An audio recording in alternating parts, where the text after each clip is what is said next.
ይኸውላችሁ ትንሽ ነገር እንነጋገርና እንጨርሳለን። ጨርሳለሁ። አይዟችሁ።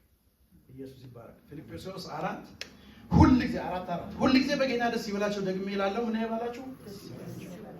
ገርነታችሁ ለሰው ሁሉ ይታወቅ። ጌታ ቅርብ ነው። በነገር በጸሎት በምልጃ ከምስጋና ጋር በእግዚአብሔር ዘንድ ልመናችሁን አስታውቁ እንጂ በአንዳች ነገር አትጨነቁ። አእምሮን ሁሉ የሚያልፍ የእግዚአብሔር ሰላም ልባችሁን ሐሳባችሁን በክርስቶስ ኢየሱስ ይጠብቃል። ማቴዎስ ወንጌል አንዴ ላምብላችሁ 6:25 ላይ ስለዚህ እላችኋለሁ ስለ ነፍሳችሁ በምትበሉት በምትጠጡት ወይም ስለ ሰውነታችሁ በምትበሉት አትጨነቁ። ነፍስ ከመብል ሰውነትም ከልብስ አይበልጥምና። ወደ ሰማይ ወፎች ተመልከቱ፣ አይዘሩም አያጭዱም፣ በጎተራ አይከቱም፣ የሰማይ አባታቸው ምግባቸውን እናንተን ከነሱ እጅግ ይመግባቸዋል። ከእናንተ ከነሱ እጅግ አትበልጡምን? ስለ ልብስስ ስለምን ትጨነቃችሁ? የሜዳ አበቦች እንዴት እንደሚያድጉ ልብ አድርጋችሁ ተመልከቱ። አይደክሙም አይፈትሉም። ነገር ግን እላችኋለሁ ሰለሞን እንኳን በክብሩ ሁሉ ከነዚህ እንዳንዱ አልለበሰም። እግዚአብሔር ግን ዛሬ ያለውን ነገም ወደ እቶን የሚጣለውን የሜዳ ሳር እንዲህ የሚያለብስ ከሆነ እናንተ እምነት የጎደላችሁ እናንተማ ይልቁንማ እንዴት! እንግዲህ ምን እንበላለን ምን እንጠጣለን ምን ለብሳላችሁ ብላችሁ አትጨነቁ። አሜን። ሁላችሁም አሁን ወደዚህ ክብር ለእግዚአብሔር። ምን አለ ጌታ? ትናንትና ማታ ስጸልይ ነበር፣ ለሁላችሁ ስጸልይ ነበር፣ ለቤተክርስቲያን ስጸልይ ምንድነው ማካፍለው እያልኩ ስጸልይ ነበር። ጌታ አንድ ቃል ነው ያለኝ፣ አትጨነቁ በላቸው። አሜን አሜን። አትጨነቁ። ምን ውስጥ እንዳላችሁ አላቅም፣ እግዚአብሔር ግን ያውቃል። አትጨነቁ ይላል የመጽሐፍ ቅዱስ ክፍላችን ያነበብነው። ምን ይላል? አትጨነቁ። አልጨነቅም ብሎ ድሮ መዝሙር አለ፣ አልጨነቅም ለመከራ አምላክ አለ ከኔ ጋራ። አትጨነቁ እህቶቼ ምን የላችሁም ኢየሱስ ግን አሁን አትጨነቁ ብዬ ላበላቦኝ የዚህ ሰብኬ ስወጣ ትነግሩኛላችሁ። ምንድነው እንትን ልጄ እንትን አርጋ በዛ በኋላ ከእንትን ጋር ሆነ። ጌታ ምን አለ? ጌታ አትጨነቁ ብሏል። ምን ዋጋ አለ? መተላለፍ ማለት ነው። እንደዚህ አይነት መተላለፍ የለም። እስቲ አሜን። እግዚአብሔር አትጨነቁ ሲለን እግዚአብሔር ራሱን አቅሙን አውቆ ነው አትጨነቁ። ስለዚህ መልሱ ምን ይሆናል? አሜን እልል ይባላል። አልጨነቅም። ያላችሁን ነገር ሁሉ ድሮፕ የምትጨነቁበት ታስቡት ነገር ምናምን እንደዚህ ያደርጋል እንደዚህ ምንለውን ነገር ኤግዛክትሊ ይሄ ቃል ሲመጣ ድሮፕ። እግዚአብሔር ያንን ነገር እስካልጣልክ ድረስ አይሰራም። አንተ እስከምትሰራ አንተ እስከምትጨርስ ድረስ ዝም ብሎ ያያል፣ ይመለከታል። ያንተን ቋንቋ ይመለከታል፣ ያንተን ሀሳብ ይመለከታል። አንተ ወደ ላይ ወደ ታች ያያል። ዝም ብሎ እግዚአብሔር ምንም ነገር የሚያደርገው ነገር በኋላ ደግሞ ሁሉ ነገር ከራ ይሄን አርገ እድሜን ጨርሰህ በቃ ስትል እግዚአብሔር ደግሞ እሺ ብሎ ይነሳል። አንተ ስትተው እግዚአብሔር ይነሳል። አንተ ስትሰራ እግዚአብሔር ያርፋል። አላችሁ ይላችኋል። እናንተ በጣም እግዚአብሔርን ስለምትወዱ አንድ ሰው አንተ መሞት ሔዋን ለመፈጠር አዳም መሞት ነበር። አዳም በሕይወት እያለ እኮ እግዚአብሔር ሔዋን እንደምታስፈልገው ያውቃል። ግን አሁን ሌላ ነገር እያሟላለትና አሁን መጨረሻ ላይ ይሄ ሰው እያለና ባያው ሰውየው አንቀላፍቶ አይተኛም። እግዚአብሔር ለአብርሃም ቃል ገባለት። እባርካለሁ ሲል አንደኛው በረከት በምንድን ነው? በልጅ እባርካለሁ ብሎ ይስሐቅን ሰጠው። ያው ታሪኩን ታውቃለህ። ይስሐቅን መባረክ አለ፣ በአብርሃም በረከት መባረክ አለ። ምክንያቱም እግዚአብሔር የሕያዋን አምላክ ነው። አብርሃም ሚስት አሁን ዴት በለዋ እናንተ ዴት አድርገህ ነው ማግባት ያለብህ። ስንት ዓመት? 3 ዓመት አድርገህ አሁንማ በቃ ታራፍቷል እኮ። አሁን ክርስቲያኖችም ሲናገሩ ፓርትነር ይላሉ። ምንድነው ፓርትነር? እኔ አይገባኝም። ፓርትነር ጋር ነው ፓርትነር እንትን እኔ አይገባኝ። እኔ ማውቀው ኦልድ ፋሽን ላይ ሚስት ባል፣ ሌላው ደግሞ ሴትዮዋ ይላል። ሴትዮዋ የትኛዋ ሚስት ነው የምትባለው? የሰውን ልጅ ወስደህ አባት ያላትን እናት ያላትን ዘመን ያላትን ሴትዮዋ ትላለህ እንዴ? እግዚአብሔር ይቅር ይበላል። ሚስት ነው የምትባለው። እስቲ አሜን። እህቶች ምን ዝም አላችሁ?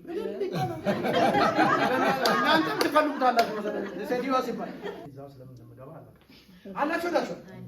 ኢየሱስ ጌታ ነው። ስለዚህ እንግዲህ እግዚአብሔር ለአዳም ያደረገው አዳምን ምን ማድረግ ነበረበት?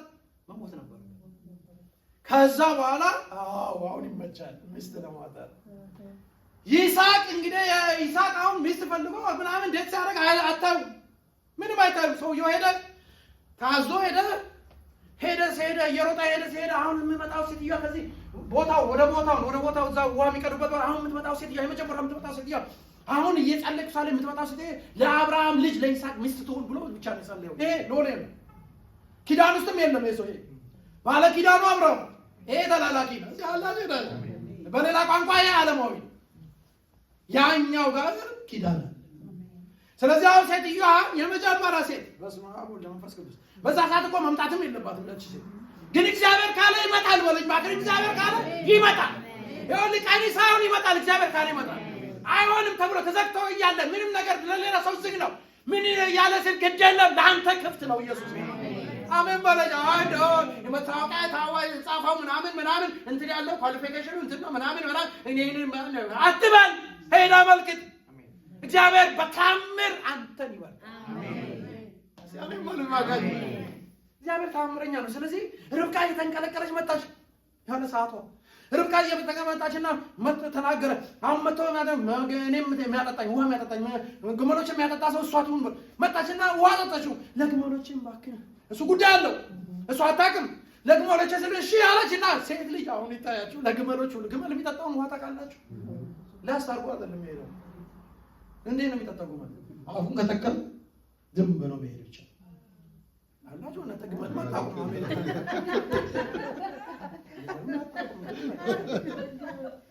ሴትዮዋ ብዙ ስራ ነው የሰራችው። እሱ ደንግጦ እግዚአብሔር ያደረገለትን ነገር ለአብርሃም ያደረገለትን እስከሚያሰላስል ሴትዮዋ መንፈስ ቅዱስ ሆኖ ሴትዮዋ አይደለችም መንፈስ ቅዱስ ገብቶ ነው እንጂ ለዛ ሁሉ ግመል ውሃ ስታጠጣ ውሃው ያልቃል እኮ። ለአጥሳራ ጊዜ አምላኬ አለ በቃ። ከዛ ጸሎቴን ሰምቷል አለ ወዲያው አለ ከደጋት ማይዳለች ለማን ይስሐቅ አታውቀው አይታወቁ። ይስሐቅ አንድ ቀን ቆሞ ሲያርቅ አሩቁ አንድ ሴት ነው። እስኪ ከሩቁ በላ አያትና ምን ይላል መጽሐፍ ቅዱስ? ወደዳት። አታራጆ ባሳ ይስሐቅ ተላበል ተቃለዳለ አንተ ወራለ እንዴት ናችሁ? ብዙ ጮህ ነው ታዲያ። ስለዚህ እግዚአብሔር ቃል ኪዳን ስላለው ምንም ሳይገናኙ ምን አደረጉ? ወደዳት። ከእናቱም ካገባት በኋላ ሞት ተጽናና። ቤት እግዚአብሔር አሰራሩ ልዩ ልዩ ነው። ግን የሚሰራው ለአንተ ለአንቺ ነው የሚሰራው። እስቲ አሜን አሜን። ለእኔ ነው የሚሰራው ወሩስ እኔን አይዋጋም እግዚአብሔር፣ ለእኔ ይሰራል እግዚአብሔር። ስለኔ ባሉ ለኔ አሁን በመድራዊ ነገር አሁን አትጨነቁ የሚለውን እኮ ለማስረዳት ነው። አትጨነቁ የሚለው መጽሐፍ ቅዱስ ዝም ብሎ መጨነቅ ብታሳብ እግዚአብሔር የራሱን ችሎታ ስለተጠቀመና የራሱን ችሎታ ስላወቀ ነው። አዎ ስራ የለም፣ አዎ የሆነ ነገር አድርጋለሁ፣ አዎ የጎደለ ነገር አለ፣ አዎ የሆነ የሚያም ነገር አለ፣ አዎ በአጥንቶች ውስጥ የገቡ ነገር፣ አዎ የተዘጋ በራል በዛው ሆኖ አትጨነቅ አትጨነቅ አረ ሰማይና ምድር ጌታ አትጨነቅ ብሎኛል። ተዘግቷል ግን የሰማይ አምላክ አትጨነቅ ብሎኛል። ይሄ አልሆነልኝም። አዎ የሰማይ አምላክ አትጨነቅ። የኔ መልስ ምንድን ነው? አሜን አልጨነቅም። ታዲያ አንዳንዱን ነገር መገሰጥ አይደለም ያው የአንዳንዱ ነገር በእግዚአብሔር ቃል ነው የሚመለሰው። አልጨነቅም ማለት ነው። እኔ ሳልሆን የእግዚአብሔር ቃል ይሰራል። ለሚያም የእግዚአብሔር ቃል ይሰራል። ስለዚህ አትጨነቁ አለ። በጌታ ደስ ይበላቸው። ይሄ ሰውዬ በእስር ቤት ውስጥ ሆኖ እንኳን የሚጽፈው ይሄ እስር ቤት ጽሑፍ ነው። የእስር ቤቱን ቅምሻ ላሳያችሁ። የእስር ቤቱ ቅምሻ የሐዋርያት ሥራ ምዕራፍ 16 ሄዳችሁ ነው። የሐዋርያት ሥራ ምዕራፍ 16 ላይ ይሄ እናንተ ሄዳችሁ ሲናገር የሚናገረው ነገር አንድ ሴትዮ ነበረች። በጥንቆላ መንፈስ ምን ታደርጋለች? ትናገራለች። የሆነ ነገር ትናገራለች። እነ ጳውሎስን እየተከተለች ሁሉ ጊዜ የልዑል አምላክ እግዚአብሔር ባሪያዎች ትላለች። ጳውሎስ ታገሰ። መጀመሪያ ሁለተኛ ያው መንፈስ ቅዱስ ካልገለጠን በስተቀር አገልጋይ ብንሆን ልጆች ብንሆን የሆነ ነገር ብንሆን የእግዚአብሔር ነገር ልንሰማ አንችልም። መጀመሪያ ማድረግ አለብን መንፈስ ቅዱስ እንዲገልጥልን መጸለይ አለብን። የእግዚአብሔር ቃል ሲነገር እንኳን እርዳኝ እንዲቀበል ብላችሁ መንፈስ ቅዱስ መጸለይ አለብን። እግዚአብሔር መንፈስ ምን ያደርጋችኋል? ይረዳችኋል። በሰውነታችሁ እንዲገባ ያደርገዋል። ከአእምሮ አልፍና ወደ ልብ ይሆናል። ከልብ አልፍና ወደ ስራ ስትተረጉሙት ይሰራል። መንፈስ ቅዱስ ስራው ይሄ ነው። አሜን አሜን። ስለዚህ እንግዲህ እዛ ጋር የሚናገረው ነገር በደንብ አድርጋችሁ ስሙ። ይሄ አሁን ለቅምሻ አንደኛ ቀን ሐዋርያ ጳውሎስ እኮ ዲዘርኒንግ ስፒሪት አለው። አጋንንት ያስወጣል። የሞተ እንኳን አስነስቷል። ትዝ ይላችኋል። የሐዋርያት ሥራ ምዕራፍ 20 ላይ የሞተው ያወጣቱ ልጅ ከሶስተኛ ደርብ ወጥቶ ሞተ ይላል። ተነስቶ ምን አደረገው? አዳነው፣ ፈወሰው። ይሄን ሁሉ ነገር ያለው ሰውዬ ይሄን ግን ዲዘርን ማድረግ አልቻለም። ዛሬ ሰው የልዑል አምላክ ባሪያዎች ምናምን ሲል ዝም አለ። ይሄ ነገር ምንም አልተገለጠለትም። በኋላ በስንተኛ ቀን ዘወትር ነው የሚለው መጽሐፍ ቅዱስ። ዘወትር ማለትም ማለት ነው ከአንድ ጊዜ በላይ ማለት ነው። ስለዚህ አንድ ቀን ሲሄድ ግን መንፈስ ቅዱስ አበራለት። ዞር አለና በእሷ ውስጥ ያለው መንፈስ በኢየሱስ ስም ውጣ ሲለው አጋንንቱ ምን አደረገ? መንፈስ ቅዱስ ነው የቤተ ክርስቲያን አካል የሆነ የቤተ ክርስቲያን ስራ የሚሰራው መንፈስ ቅዱስ ነው። ያልገባችሁ ሰዎች ካላችሁ እባክህን ገለጽልኝ በለው። ይሄ እግዚአብሔር ቃል መንፈስ ቅዱስ ካልገለጠልህ አይሆንም። እዚህ እግዚአብሔር ቃል መንፈስ ቅዱስ ካላበራችላቸው ሰዎች እንደዛ በእግዚአብሔር ቤት ሆነው እንደዛ አሁን ሄዳለን ይሄ ነበር ቸርች ነበር። ከዛ በኋላ ከስራ ትባረራለህ፣ ከእንትን ትላለህ፣ ትላለህ ምናምን ትላለህ ተማበጣም ያላችሁ የእግዚአብሔር በረከት የሆነውን ነገር ሁሉ ታጣለች። መንፈስ ቅዱስን ካላወቃችሁ፣ መንፈስ ቅዱስን ካልገባችሁ የእግዚአብሔር ነገር አይገባም። መንፈስ ቅዱስ ከገባ ግን ያስተምራል። ይሄ ባለቤቱ የማን ነው? የመንፈስ ቅዱስ። ጊዜው ምንድነው? የመንፈስ ቅዱስ። እስቲ መንፈስ ቅዱስ ወርድ እስቲ መንፈስ ቅዱስ ወርድ ይኸውላችሁ አሁን የእግዚአብሔር መንፈስ ያሳያል። እስራት ሲበጠስ አያለሁ። አሜን አሜን። እስራት ሲበጠስ የሆነ ያረጀ ሰንሰለት ታስሮ ያረጀ ሰንሰለት የዛለ ሰንሰለት ያሳየኛል። መንፈስ ቅዱስ ሲሰብረው ያሳያል። አሜን እስቲ አሜን በሉ። አሜን። አርጅቷል፣ ነገሩ አርጅቷል፣ ዝጓል፣ የዛገ ነው። ትልልቅ ብር በእንትን ነው የማመለከት ሰንሰለት ነው። ያንን እግዚአብሔር ሲመታው ሲሰብረው ያሳየኛል። አሜን ያለኝ ሰው ጋር አሜን። ምን ጉዳይ እንደሆነ አላውቅም። የቆየ ነገር ያለቀ የቆየ ያንጀ ነገር ያለባችሁ ነገር ዛሬ ተሰበረ። ተሰበረ በለኛ ተሰበረ ወይ አላችሁ። እስቲ ኢየሱስ ጌታ ነው። ኢየሱስ ጌታ ክብር ለመንፈስ ቅዱስ ይሁን። አሜን። ስለዚህ መንፈስ ቅዱስ ካልገለጠ ማድረግ ያለብን መንፈስ ቅዱስን መለመን። በዚህ ዘመን የሚሰራው ማን ነው? መንፈስ ቅዱስ። እስቲ አሜን ብሎ አሜን። ስለዚህ ይሄ ጸሐፊው ራሱ የማን አሁን እንግዲህ እዛ ጋር ፕሪቪው ትንሽ ላሳያችሁ ብዬ ነው። ሐዋርያው ጳውሎስ ይሄን የጻፈበት አውዱን እንድትመለከቱ ነው። በኋላ ሰው ተከሰሱ፣ ታውቃላችሁ ታሪኩን። ተከሰሱ፣ እስር ቤት ገቡ። እስር ቤት ከተገቡ በኋላ ተደበደቡ፣ ደም በደም እስከሚሆን ተደሙ። ታሰረና በእንጨት ተደርጎ እግሩ ተጠረቀ፣ ደም በደም ሆኗል። ይሄ ምልክት የሚለው እኮ አንደኛ ምልክቱ እሱ ነው እኮ። ይሄ ምልክት ይዤ ነው የምዞረው ያለው እኮ እሱ ነው እኮ። የተገረፈው ለዘንተን ያለው ነው። ምልክት አለ በጀርባው አለ የተገረፈው እዛ እስር ቤት ውስጥ እየተጠበቀ እያለ ይሄ የተጻፈው ያላችሁ በዛ ሁኔታ ውስጥ ነው። በጌታ ደስ ይበላችሁ፣ ደግሜ እላለሁ ደስ ይበላችሁ። ገርነታችሁ ለጸሎታው ጌታ ቅርብ ነው። በነገር በጸሎት በምልጃ ልመናችሁን አስታውቁ እንጂ በአንዳች አትጨነቅ ያለ ሰው ማካታላት እዛ ውስጥ ሆኖ እኮ ነው። እዛ ውስጥ ሆኖ እንዴት ደስ ይላል! ደስ ይላል። እዛ ውስጥ ሆኖ እየተደበደብክ ምን ያህል ላበላም ምን ደምና ወደሆነ እግሬ ተጣርቆ ያለ እግዚአብሔር ይችላል ይላል። እግዚአብሔር ይችላል። አንተ ውጭ ላለው እኮ ውጭ ያሉት እኮ አልታሰሩ። ውጭ ላሉት ማመን ብቻ የሚጠበቃል። ውጭ ባለው አያችሁ ለውጭ ላሉት በጌታ ደስ ይበል ይላል። እዚህ ጋር ምን ደስ ይላል? ምንም ደስ የሚል ነገር ግን ደስታው ከየት ነው? ከውስጥ። እፎይ በሉ እባክህ። ክርስትና ከውስጥ ወደ ውጭ። አሜን አሜን አሜን አላችሁ ሄዳችሁ ባል። ስለዚህ እንግዲህ ይኸውላችሁ እዛ ውስጥ ነው በጌታ ምን ይበላችሁ። አሁንም ደግሜ ኢየሱስ ክርስቶስ እውነት እውነት እላችኋለሁ ሲለው እውነት ማለቱ አንድን ነገር ኮንፈርም ሲያደርግ እውነት እውነት እላችኋለሁ ጌታ ራሱ አሜን። ይህም ሰውዬ በጌታ ደስ ይበላችሁ ምን አለ? ደግሜ ስወርስ ያደርጋል። ብትገረፍ፣ የሆነ ነገር ቢዘጋ፣ ከስራ ብትባረር፣ የሆነ በሽታ ቢመጣ፣ የሆነ አንተን ቢያጋ፣ አቅም ቢጎድል፣ የሆነ ነገር ቢሆን በጌታ ደስ ያንን ደስታ ማንም አይወስድባቸው። አሜን። እኔ ሁል ቀን እናገራለሁ ያን ደስታ ከሆነ ችግር የለም ብያቸዋለሁ። ቤተክርስቲያን በደንብ ያውቃል። በደንብ አድርጌ ተናገረ። ችግር አለ፣ ረዲም ሊሆንበት ችግር አለ፣ ረዲም ያልሆንበት ችግር የለም አለ። ስለዚህ እኛ የምናወራ ያለው ኢየሱስ ክርስቶስ የደረሰበትን ችግር ብቻ። ክርስቶስ የደረሰበት ነገር ሁሉ ይደርሳል። አማኝ ስደት ነው መሰደብ ነው ይደርሳል። የጊዜ ሁኔታ ነው፣ እንደዛ ነው።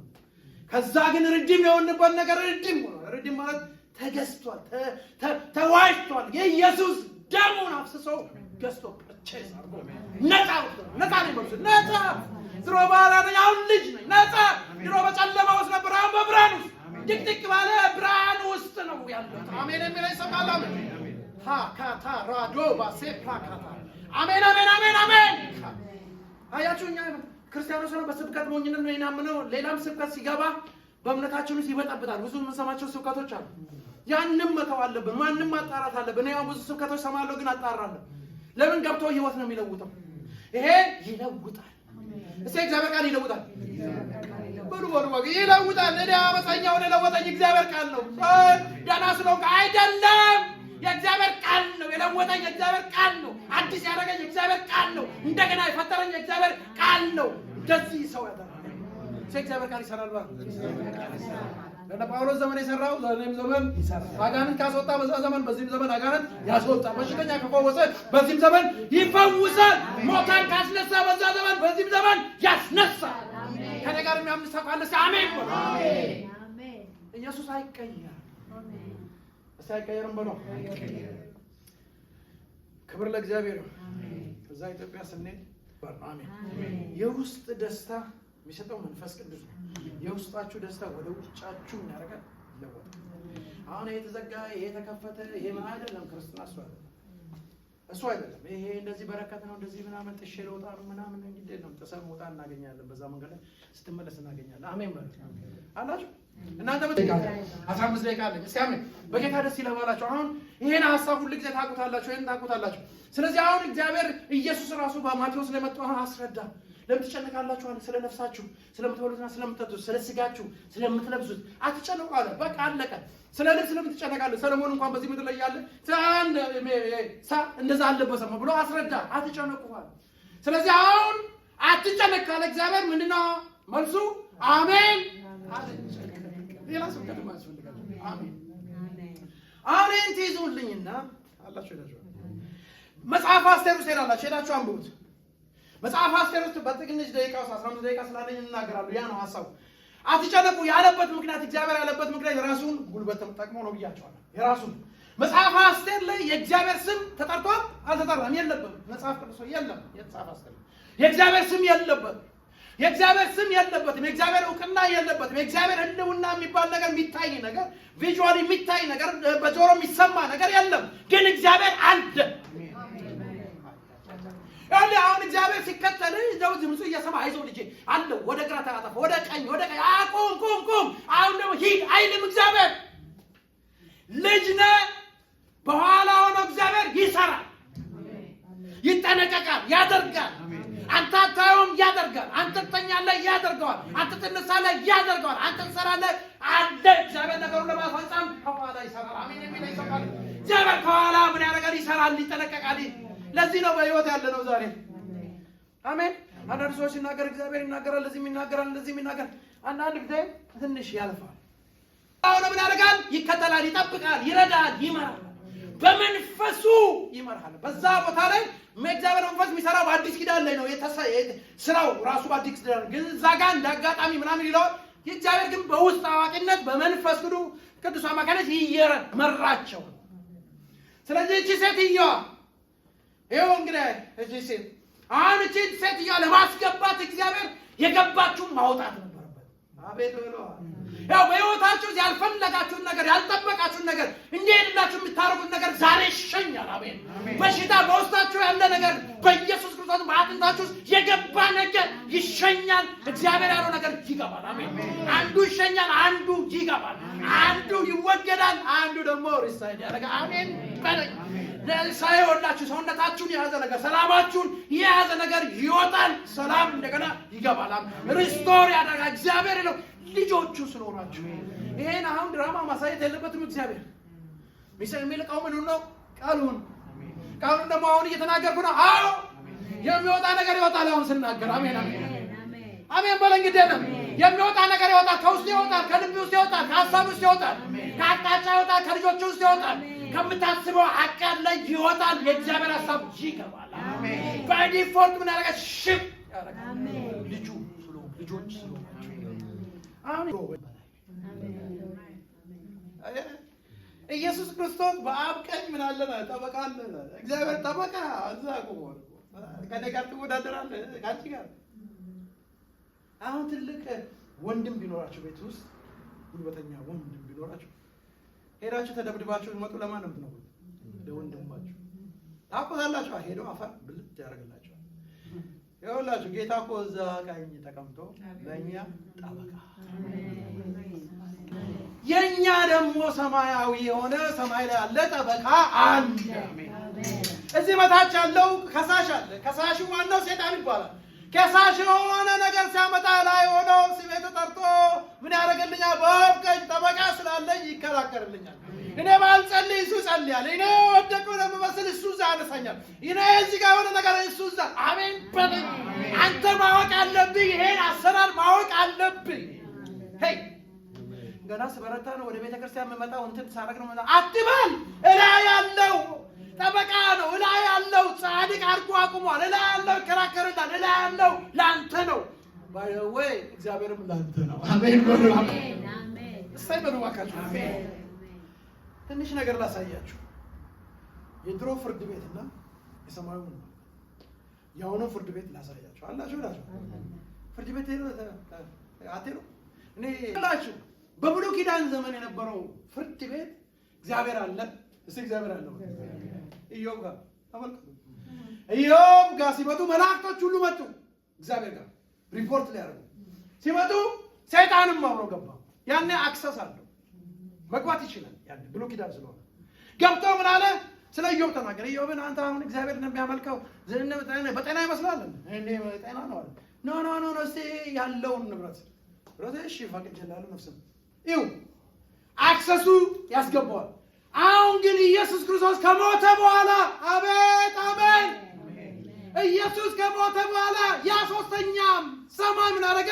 ሲል ሰይጣን እንዳይገባ ለአንድና ለመጨረሻ ጊዜ ሲል አደረገው።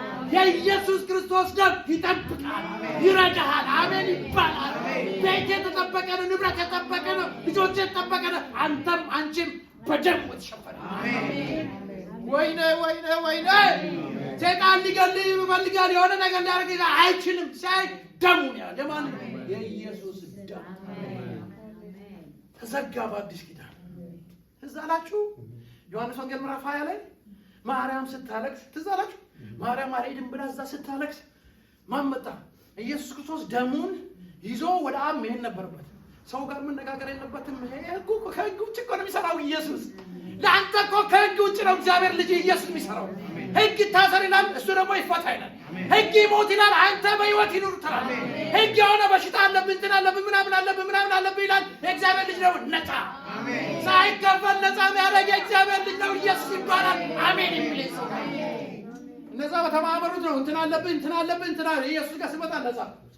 ወይ ካልከፈልን ካላችሁ የራሳችሁ ጉዳይ ተከፍሏል። አሜን የሚል ኢየሱስ ከፍሎታል የሚለኝ ሰው ካለ ለአይብረድ ፕሮጀክት ተከፍሏል፣ ለስኳር ተበልቷል፣ ለካንሰር ተከፍሏል፣ ለበሽታ ተከፍሏል፣ ለሁሉ ነገር ተከፍሏል የሚለኝ ሰው ካለ አሜን።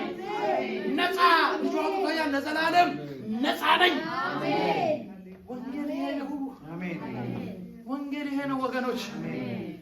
አሜን። ወንጌል ይሄ ነው። አሜን። ስለዚህ ስላደረገ አሁንም ማርያም ታለቅሳለች። ማርያም እዛ ታለቅሳለች። ኢየሱስ ደሙን ይዞ ወደ አብ ከሰው ጋር መነጋገር የለበትም። እሱ ገና ሬዘሬክትድ የሆነ ባዲ ለብሶ ነው። አያቸው ህጉ። በኋላ ግን ሳይ አንድ ሰት ምን ታደርጋለች? ትጸልያለች፣ ታለቅሳለች። ጌታዬን ወዴት ወሰዱት? አቤት ማርያም በሩሲ ማርያም የኢየሱስ እናት አይደለም ማወራ ያቺኛው ነው ልብ ሰርቃ ቀረች። አሜን ስታገኘው ትደፋ። ኢየሱስ ነው ለክፋቱም ኢየሱስ ነው ለተዘጋውም ነገር ኢየሱስ። እንዴት እቺ ሴትዮ ኢየሱስ ይተዋት? አያችሁ ምን ማድረግ ነበረ? ህጉን መሻር ነበር። ሊሄድ ያለው ሰውዬ ከነደሙ ተመልሶ ወደ ማርያም ወይኔ አሜን አትንኪኝ አላት። ለምንድን ነው ማነካው? እሱ ወደ አሜን አትንኪኝ አላት። ግን ለአንቺ ለቅሶ መጥቻለሁ አለ። መፍትሄ ይዤ መጥቻለሁ። ህጉም ባይፈቅድልኝ ለአንቺ ግን አዲስ ህግ ይወጣል። ለአንቺ ግን አሜን ይባላል። ጀዶባ ይኸውላችሁ የሆነ ነገር ተደረገ የሆነ አለብኝ ምናምን ያለ መጨረሻ አይደለም ማለት አይደለም። የሆነ ኤክስሬይ ተገኝተው እንትን አለብኝ እንትን አነሰ ምናምን ያለ መጨረሻ አይደለም። የዓለም መጨረሻውማ ኢየሱስ ነው። አሜን በሉ። ኢየሱስ ጋር ስመጣ ካንስል እነዛ እንደዚህ ብሏል፣ አንተ ጋር ካንስል። አሜን። ስለዚህ እንግዲህ አሁን እዛ ጋር መጣና ወይ እንግዲህ ሂጂና ተነስቻለሁ ለወንድሞቼ ንገሪያቸው። የመጀመሪያ ወንጌላዊ እሷ ናት። አሜን። ጠብቃለች። ከዛ በኋላ ሄዶ ምን አደረገ? ደሙን አቀረበ። በሰማይ ያሉትንም ይላል መጽሐፍ ቅዱስ ሲናገር፣ በሰማይ ያሉትንም አነጻ፣ በምድር ላይ ያለውን ነገር ሁሉ አያችሁ። ኮርቱ በዚህ ተደገመ። ስለዚህ አሁን ኢየሱስ ስራውን ሰርቶ ስለጨረሰችን ጋር ትንሽ ላብራራና እሱ ደቂቃ እንዲገባችሁ ብዬ ነው። ያላችሁ ሄዳችሁ ክህነት ካህን ማለት ሊቀ ካህን ማለት አሁን እንግዲህ በኤሊ ዘመን ደረሰ ማለት ነው። ኤሊ ዘመን ሲደርስ ስራው ኤሊ እንደዛ ነው። ግን ኤሊ ጦርነቱን ሲዋጋ ሰምታችኋል። አንደኛ ሳሙኤል ምዕራፍ 4 ላይ ሄዳችሁ አንብቡ። ጦርነት ስለነበረ ኤሊ ታቦቱ ሳቶ ሂዱ ብሎ እሱ መቀመጫ ማን እንዳዘጋጀለትም አይታወቅም። ቁጭ ብሎ ስራው ሳያልቅ ሰውየው ቁጭ ብሎ አላችሁ ሄዳችሁ ስራ አላለቀም እኮ የብሉይ ኪዳን ዘመን ስራ አላለቀም። ሰውየው መቀመጥ የለበትም፣ መቀመጫም የለም። እሱ ግን አያችሁ ተጽናንቶ መቀመጫ አሰርቶ አገር ሰላም ነው ብሎ ቁጭ ብሏል። ከዛ በኋላ መጡና ምኑ ተማርኳል አሉ? ታቦቱ ተማርኳል አሉ። እሺ ብሎ ሲል ልጅህም ልጆች አፍኒና ፊንሐስ ምን አድርገዋል? ሞተዋል ሲል ከዛ ከተቀመጠበት ወደቀና ሞተ። ካህኑ ስርዓቱ ሳያልቅ ሰውየው ምን አድርጓል? ኦልሬዲ ስርዓቱን ጨርሶ። አይ እግዚአብሔር ቤት ታበላሻለህ። ካህን ነው፣ ስራው መቆም ነው። ካህን ነው መቀመጫ ማስቀመጥ፣ ካህን ነው መቀመጥ የለበትም። ካህን ነው ሊቀቃት። አቤት ካህን ነው መስራት ያለበት እሱ ነው። መቆም ያለበት እሱ ነው። ህዝቡ አለ፣ እሱ ነው መሆን ያለበት። በጦርነት እንኳን ባይል ቆሞ ማገልገል ያለበት እሱ ነው። እሱ ግን ቁጭ ብሎ ስለዚህ አሟሟቱ አያችሁ የእግዚአብሔር ቃል ሁሉም ግልጽ አድርጎ ነው የሚነግረን። ወድቆ ሞተ። አክሲደንት እኮ ነው ማለት ነው። ይሄ ሰው በአክሲደንት መሞት የለበት። የእግዚአብሔር ሰው ግን ስራው አያችሁ። ይሄ የማን ቦታ ነበረ? የኢየሱስ። አሜን በሉኝ። ባገን የኢየሱስ ቦታ እንዳትወስድ እንዳሸፍን ሰባኪ ብትሆን ምናምን ብትሆን ነብይ ብትሆን የኢየሱስን ነገር እንዳሸፍን ኃይል የሰጠኝ እሱ ነው። ታማኝ አድርጎኝ እሱ ነው። መታየት ያለበት ኢየሱስ በሉት። ኢየሱስ ምስክርነት ሲሰራ ኢየሱስ። ይህ ሰውዬ ቦታውን ወሰደ። ያ መቀመጫ አደገኛ ነው። ስለዚህ ኢየሱስ ክርስቶስ ከሄደ በኋላ ከጨረሰ በኋላ ከደቀ መዛሙርቶች ከታየ በኋላ አረገና ያቺ መቀመጫ ላይ ስራው አለቀ። አለቀ በለኝ። ስራው አለቀ። ኢየሱስ ጨረሰ። ኢየሱስ ጨረሰ። ኢየሱስ ጨረሰ። የኔን ነገር ኢየሱስ ጨረሰ። የህይወት ነገር ኢየሱስ ጨረሰ። የቤቴን ነገር ኢየሱስ ጨረሰ። የህይወቴን ነገር ኢየሱስ ጨረሰ። የልጆቼን ነገር ኢየሱስ ጨረሰ። ስራው አልቋል የሚለኝ ሰው ካለ አሜን ይባላል። ስራው አልቋል፣ ኢየሱስ ጨርሶታል።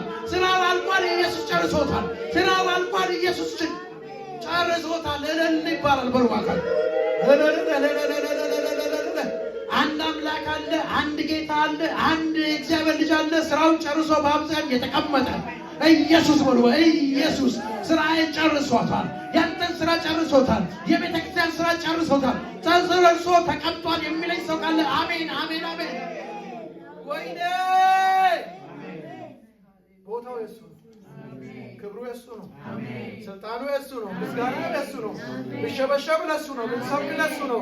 ብንመሰክር ለሱ ነው። ብንዘምር ለሱ ነው። እስቲ ኢየሱስ በሉ። ኢየሱስ በሕይወታችን ኢየሱስ፣ በኑሯችን ኢየሱስ፣ በአገልግሎት ኢየሱስ፣ ቤተክርስቲያን ኢየሱስ፣ ስንወጣ ኢየሱስ፣ ስንገባ ኢየሱስ።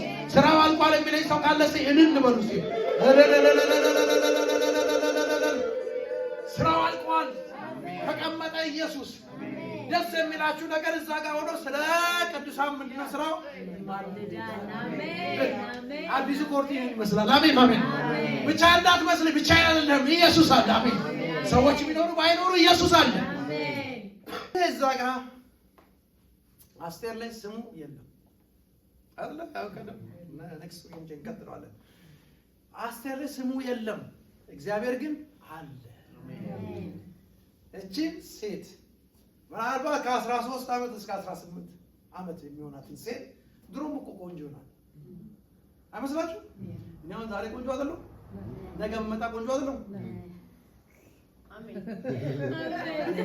ተጠራጠርሽ? ከነገ ወዲያም ብመጣ ቆንጆ እቺ ሴት በ13 እና በ18 ዓመት መካከል ያለች ቆንጆ ናት። ግን ማንም ሰው አላያትም። ይሄ ምንም ማለት ነው። ማንም ሰው ውብ ናት እኮ በኋላ ውብነቷን ታያላችሁ። ከ127 አገሮች ኢንክሉዲንግ ኢትዮጵያዊ ተደርድረው ያሸነፈችው እሷ ናት። ስለዚህ ሴት ማንም አየህ እግዚአብሔር ካልከፈተልህ ልታይ አትችልም። ዝም ብላችሁ እዚህ ቁጭ ብላችሁ ይኸውላችሁ። አዎ እግዚአብሔር ለዛ ነገር ስላዘጋጃት ወንዶችን ሁሉ ምን አደረገ? አይናቸው በዛ ዘመን የሚያገቡት በዛው ነው። አይናቸው ምን አድርጓል? ለዚህ ሰዓት ይጠብቃት ነበር እግዚአብሔር። አይናቸው ምን አለ? ከዛ በኋላ ሲመረጡ እግዚአብሔር ምን ሰጣት? ሞገስ። ሞገስ በሉ። እግዚአብሔር ሞገስ ካልሰጠ ድካም። እስቲ ሞገስ በሉ። ሞገስ ለኑሮ የሚያስፈልገው ሞገስ፣ ገንዘብ አይደለም የሚያስፈልገው ሞገስ። ለአንድ ነገር የሆነ ነገር ለማድረግ ሞገስ ነው የሚያስፈልገው ሞገስ። ሁሉም በሁሉ ነው። ሞገስ የሚሰጠው ከማን ነው? ሞገሷ ሲወጣ ኢትዮጵያውያን እኔ የምናገረው ምናችሁ እግዚአብሔር የላከኝ ምን አትጨነቁ። ሌላውን ስብከቱን ተው፣ አትጨነቁ። ጌታ አትጨነቁ። ከዚህ ስትወጡ ባልና ሚስት ተነጋገሩ። አትጨነቁ ተብያለሁ። ይሄ የሚያስጨንቅ ነገር አለ፣ ይሄው ነገር አለ። እዚህ ቤት ውስጥ ያላችሁ ሰዎች የሆነ ነገር የምትጨነቁበት ነገር አለ። ስለ ልጆቻችሁ ሊሆናል፣ ስለ ስራ ሊሆናል፣ ስለሆነ ነገር ግን አትጨነቁ ብሏቸዋል ጌታ። አሜን። እስቲ አሜን። ሳትከፍሉበት የተከፈለ ነገር ተሰጥቷቸዋል። ክብር ለእግዚአብሔር። እስቲ አልጨነቅም ብሎ አልጨነቅ። ተነስተን ጸልያለሁ። አንድ